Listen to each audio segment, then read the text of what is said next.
If you are a motivated, driven young person, you have a lot of problems, but there might be a problem that you might not be thinking about. Here it is. Being a young person today is not easy, it's not simple because of a lot of things that are going on. You can get very distracted with a lot of distractions. You have things like social media, which you have the best engineers and the best, smartest people in the world working to get you addicted and spending the most time as possible doing those things. And because of that, it's harder to do homework and it's harder to focus on the things that you want to actually do. However, that's not impossible, something that could be overcome.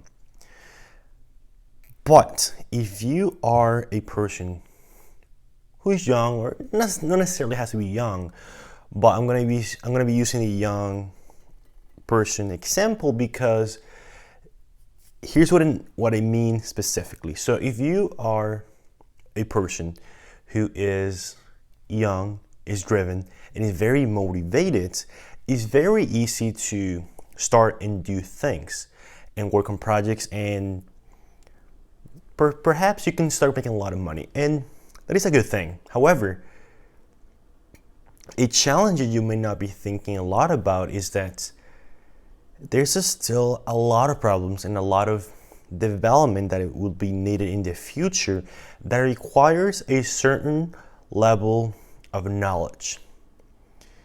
What do I mean by that? So,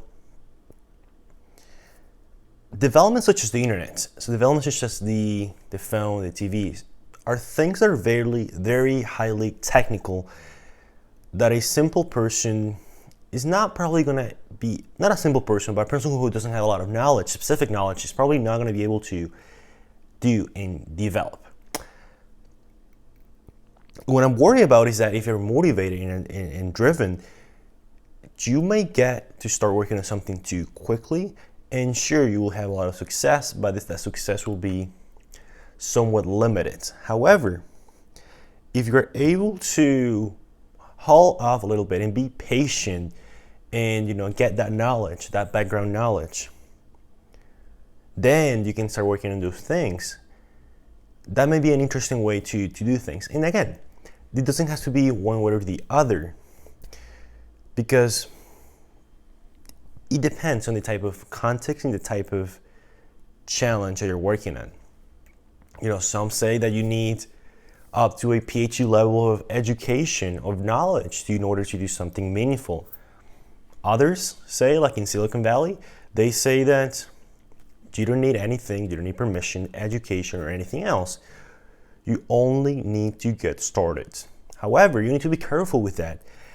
And what I'm interested in exploring is that how can you do both? How can you do both at the same time, simultaneously, so you get the best of the both worlds? And for me, for example, it's very simple for me to, find something and do something, and that might be a success and whatever. But in order to work on important problems, you need to do important work, and a lot of the important work, I believe, will come from very technical problems that technical people can only solve. Therefore, if I want to solve those technical problems that I consider are important, then I will need to have some type of technical background.